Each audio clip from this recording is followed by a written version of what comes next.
BJP के 3 सांसदों के क्षेत्र में पार्टी का बेहतर प्रदर्शन। पूर्वी दिल्ली, उत्तर पूर्वी दिल्ली और चांदनी चौक में बीजेपी का अच्छा प्रदर्शन। लेकिन सिर्फ 3 है ये। सीधे आइए बीजेपी के सांसदों का जो रिपोर्ट कार्ड है, सीधे वो मैं आपको दिखाता हूं। लोकसभा सीट और एमसीडी का रिजल्ट, लोकसभा सीट और एमसीडी का रिजल्ट जरा ध्यान से देखिए। बीजेपी के 7 सांसदों का जो रिपोर्ट कार्ड है वो देखिए आप। कुल वोट 37, दक्षिणी दिल्ली यहां पर रमेश बिदुड़ी, वो जो हमारे पास फैक्ट्स थे मैं इसको थोड़ा करेक्ट करना चाहूंगा। बीजेपी के 7 सांसदों का रिपोर्ट कार्ड जो है, बीजेपी 13, आम आदमी पार्टी 23, कांग्रेस 1। चेंज करें इसको यहां पर, मैं लोकसभा के हिसाब से बता रहा हूं आपको। कुल वोट 38, पश्चिमी दिल्ली परवेश वर्मा, आपको 24, बीजेपी को 14, कांग्रेस 0, अदर 0। नेक्स्ट चेंज करिए यहां पर, ये देखिए हंसराज हंस, यहां पर भी परफॉर्मेंस गड़बड़ है। कुल वोट 43 और उत्तर पश्चिमी दिल्ली बीजेपी 14, आम आदमी पार्टी 26। नेक्स्ट चेंज करिए यहां पर, ये देखिए आप गौतम गंभीर, कुल वोट 36, अच्छा परफॉर्मेंस है। 22 बीजेपी, 11 आम आदमी पार्टी। एक और इसके बाद दिखाइए, अब सब अच्छे परफॉर्मेंस है। ये देखिए मीनाक्षी लेखी, अब ये पैराडॉक्स है।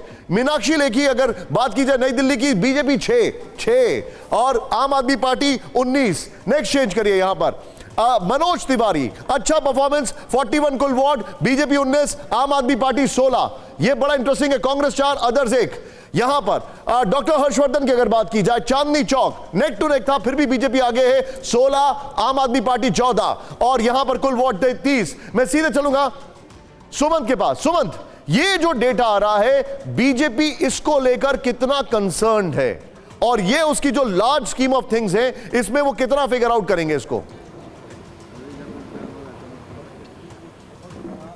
नहीं, निश्चित रूप से बिल्कुल देखिए उस पर चर्चा हो रही है। और मैं जैसा आपको बताया कि अब से थोड़ी देर बाद एक बड़ी बैठक बुलाई गई है दिल्ली प्रदेश बीजेपी कार्यालय में और वहां इस बात की समीक्षा की जाएगी। और निश्चित रूप से मैं बता दूं कि चाहे वो टिकटॉक का बंटवारा हो या पार्टी ने निगम निगम चुनाव को लेकर निशान जितनी भी रणनीति बनाई, उसमें सांसदों की बेहद अहम भूमिका रही है। लिहाजा ये जो नतीजे हैं उसमें सांसदों की जिम्मेदारी भी तय की जाएगी, इसमें कोई दो राय नहीं है। और जिस तरह से नतीजे आए हैं, मैं बता दूं कि अब से थोड़ी देर पहले पूर्वी दिल्ली से सांसद गौतम गंभीर, उत्तर पूर्वी दिल्ली से सांसद मनोज तिवारी, इन लोगों ने बाकायदा ट्वीट करके दिल्ली की जनता का शुक्रिया अदा किया है। लेकिन अगर 7 में से 7 सांसद बीजेपी के हैं और अच्छा, आप जो सुमन बता रहे हैं, खबर बता देता हूं, हार के बाद बीजेपी की हाई लेवल मीटिंग ब्रेक करें।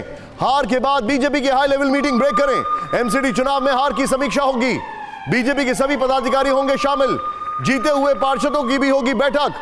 सूत्रों के हवाले से खबर आ रही है। सीधे मैं चलूंगा यहां पर, एक चीज समझने वाली है और यह मैं अक्कू जी से जानना चाहूंगा। अक्कू जी, जिस तरीके से बीजेपी ने इस चुनाव में ताकत झोंकी थी, जिस तरीके से उन्होंने अपने केंद्रीय मंत्रियों को उतारा था, मुझे नहीं लगता कि वो लोग इस रिजल्ट से सैटिस्फाइड होंगे, भले ही सामने कुछ भी बोले।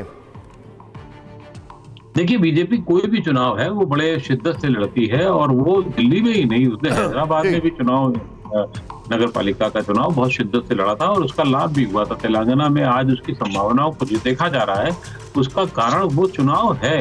तो वो कोई भी चुनाव होती है तो उसमें अगर जरूरत प्रधानमंत्री की होती है तो उन्हें भी झोंकने से कोई संकोच नहीं होता। प्रधानमंत्री ये काम बड़ी अपने पूरे दिल से करते हैं, मन से करते हैं। यहाँ उसकी संभावनाएं वो पहले से उन्होंने आंक ली थी कि ये गड़बड़ है। गड़बड़ क्या है ये बताया उन्हें। 42% जो वोट बैंक है वो, जैसा कि मैंने पहले भी कहा हुआ है कि 42% वोट जो है वो झुग्गी झोपड़ी और अल्पसंख्यकों का है। तो वहां उस बचे हुए 58% में उन्हें बड़ी शिद्दत के साथ काम करना पड़ता और उसमें वोटर्स को निकालना पड़ता और तब जाकर के कहीं संभावना बनती, जो इतना आसान काम नहीं है कि बचे हुए 58% में से आप पूरे का 50% ले पाएं और पूरे पार्षदों को, मतलब अपने 50% पार्षदों को ला करके अपनी सरकार बनाए। तब भी उन्होंने एक बहुत बड़े तरीके से युद्ध को लड़ा और हारना लगभग तय था, ये माना जा रहा था, चाहे वो भारतीय जनता पार्टी के स्तर पर हो, क्योंकि मैंने कई लोगों से बातचीत की तो वो भी बहुत उत्साही नहीं थे। और दूसरा, यहाँ सबसे बड़ी कमी ये है कि नेता तो बहुत सारे हैं, लेकिन एक आम नेता, क्योंकि यहाँ बड़े बड़े सांसद हैं, बड़े बड़े लोग हैं, वो छोटी चीजों में उस तरीके से लड़के करें, आम आदमी पार्टी की रणनीति को तोड़ सकें। कितने लोग जो है हंसराज हंस समेत शेड्यूल कास्ट बस्ती में जाके रात में सोए होंगे, उनके साथ खाना खाया होगा, उनको अपना जोड़ा होगा, तो ये नहीं हुआ। और ये जानते थे कि आम आदमी पार्टी ये रणनीति करती है,